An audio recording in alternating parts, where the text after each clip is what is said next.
Baiklah, Assalamualaikum warahmatullahi wabarakatuh. Perkenalkan, nama saya Yulia Wijayanti, NPM 1804041174. Saya dari Prodi Ekonomi Syariah, kelas C, saya dari kelompok 14. Di sini saya akan menyampaikan materi yang berkaitan dengan kebijakan moneter Islam dalam sistem keuangan ganda. Adapun video ini saya buat untuk memenuhi tugas mata kuliah fiskal dan moneter dosen pengampu Ibu Sylvia Nuriyasari. Pertama yang akan kita bahas di sini adalah kebijakan moneter dalam perspektif Islam. Dalam perekonomian dari perspektif Islam, permintaan terhadap uang akan lahir terutama dari motif transaksi dan tindakan berjaga-jaga yang ditentukan pada umumnya oleh tingkat pendapatan uang dan distribusinya. Permintaan akan uang karena motif spekulatif pada dasarnya didorong oleh fluktuasi suku bunga pada perekonomian kapitalis. Suatu penurunan dalam suatu suku bunga dibarengi oleh harapan tentang kenaikannya akan mendorong individu dan perusahaan untuk meningkatkan jumlah uang yang dipegang. Karena suku bunga sering kali berfluktuasi dalam perekonomian kapitalis, sehingga terjadi perubahan terus-menerus dalam jumlah uang yang dipegang oleh publik. Nah, sedangkan dalam perekonomian Islam motif spekulatif. Sedangkan dalam perekonomian Islam, motif spekulasi tidak begitu berarti. Hal ini akan ditentukan pada umumnya oleh nilai output agregat, di mana dengan pertimbangan yang tepat yang diberikan kepada distribusi pendapatan yang akan diperbaiki secara gradual dalam sebuah perekonomian Islam, bergantung pada sejauh mana komitmen pemerintah terhadap sasaran ini dan kebijakan yang diadopsi untuk tujuan ini. Stabilitas yang relatif lebih besar dalam permintaan uang untuk tujuan transaksi akan cenderung mendorong stabilitas yang lebih besar bagi kecepatan peredaran uang dalam suatu fase daur bisnis dalam sebuah perekonomian Islam dan dapat diperkirakan perilakunya secara lebih baik. Kemudian yang selanjutnya yaitu sistem keuangan ganda di Indonesia.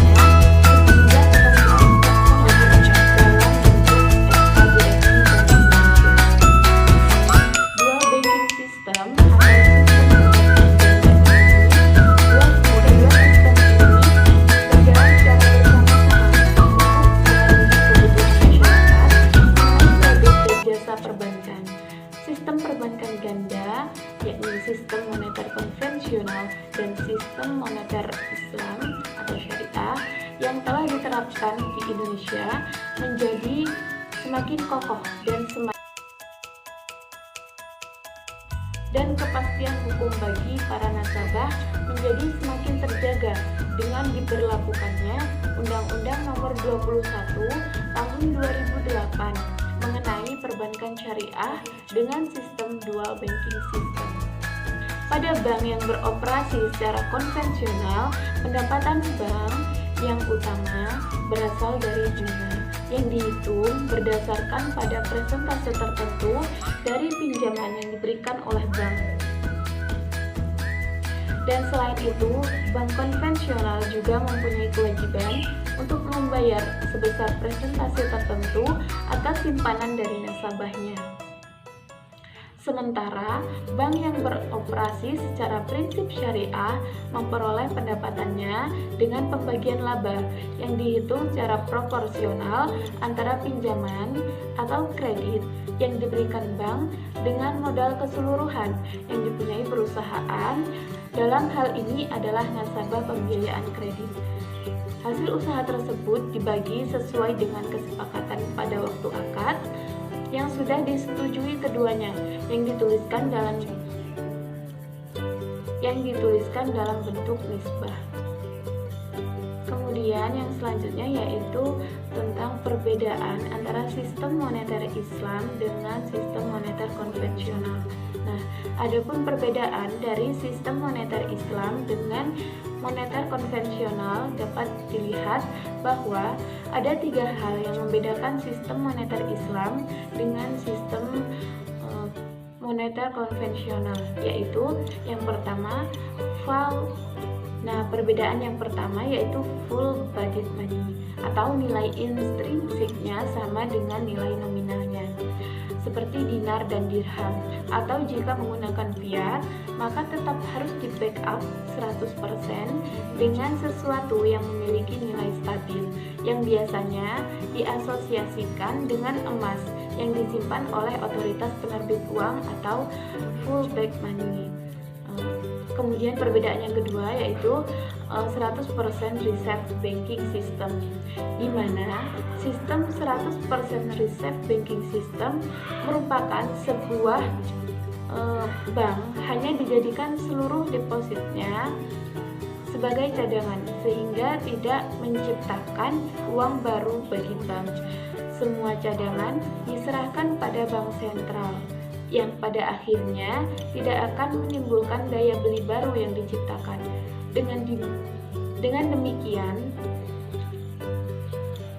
konsep ini tidak mengandung adanya unsur riba dan tidak menimbulkan efek inflasi serta tidak ada pihak yang dirugikan.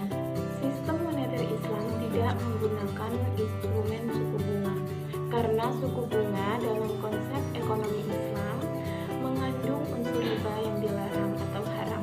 Sebagai penggantinya, sistem moneter Islam menggunakan konsep bagi hasil atau profit and loss sharing.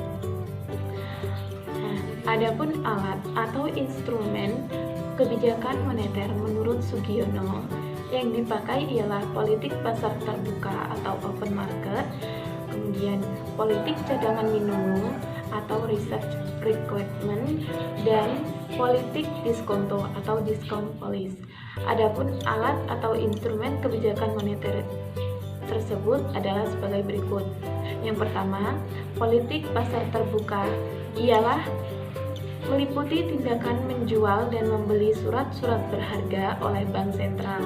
Tindakan ini akan berpengaruh menaikkan cadangan bank pada umum yang bersangkutan dalam transaksi. Kemudian yang kedua yaitu politik diskonto, ialah tindakan untuk mengubah tingkat suku bunga yang harus dibayar oleh bank umum dalam hal meminjam dana dari bank sentral. Dengan menaikkan diskonto, maka ongkos meminjam dana dari bank sentral akan naik sehingga mengurangi keinginan bank untuk meminjam.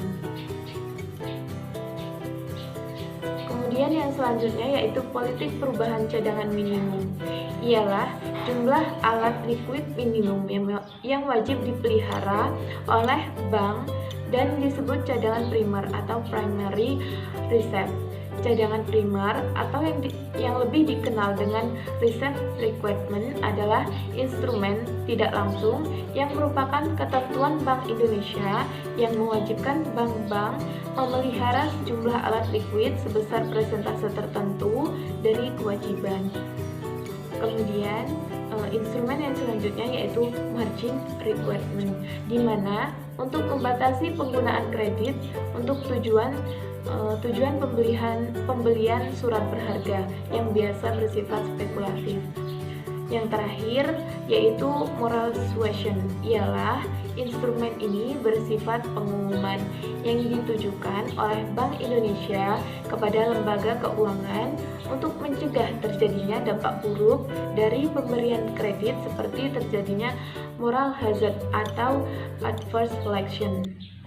Mungkin cukup sekian materi yang dapat saya sampaikan, kurang lebihnya saya mohon maaf. Wassalamualaikum warahmatullahi wabarakatuh.